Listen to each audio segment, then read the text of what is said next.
I'm Bob Wilkes, the inventor of Trim-A-Slab. I'm here to help you figure out what size and quantity of material you're going to need for your Trim-A-Slab project. As we discussed on our Planning Your Trim-A-Slab Project video, you need to determine where you want to place Trim-A-Slab. Now, driveways, sidewalks, entryways, and even backyard patios are excellent choices. The next step is to determine what size you will need. Now, you can download from our website the sizing guide, and it has instructions on the bottom on how to use the guide, and along the top there are some templates to cut out. You cut these out along the heavy lines and it gives you a series of tabs. These correspond to the various sizes of Trim-A-Slab. Now, here we have a joint that we want to size.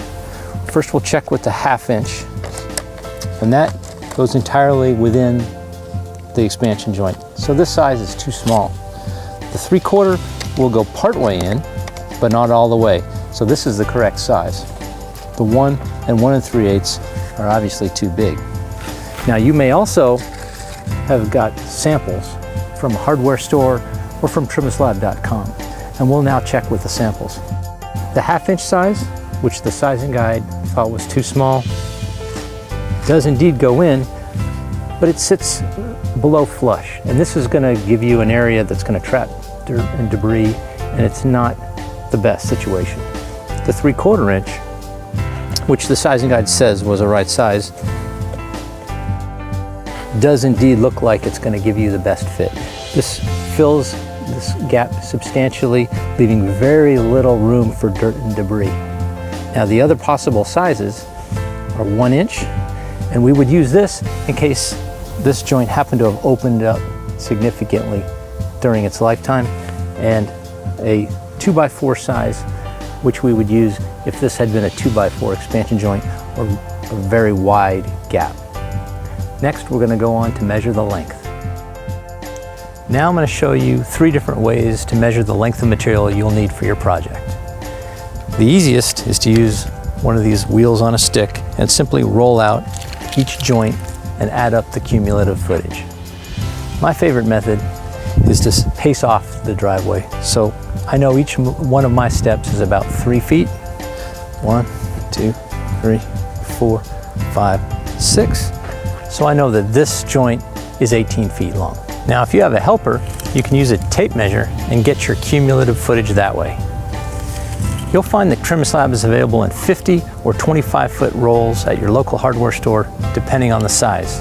And you can always order Trim-A-Slab by the foot at Trim-A-Slab.com. One quick note on size. Trim-A-Slab is sized based on the gap you're trying to fill.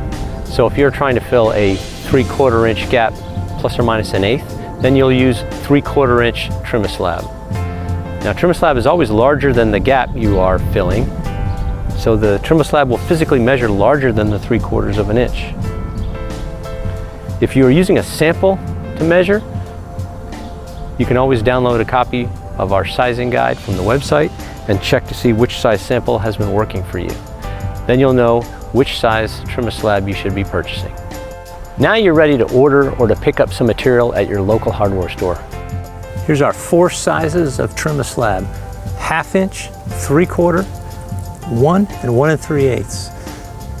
The 1/2 and 3/4 are available in 50-foot rolls. The 1 and 1 3/8 are available in 25-foot rolls. They're all available in black or gray, and they're all made in the USA.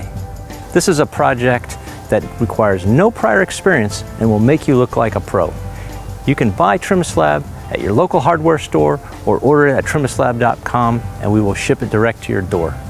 For those of you who would rather not do it yourself, there's a list of installers on our website.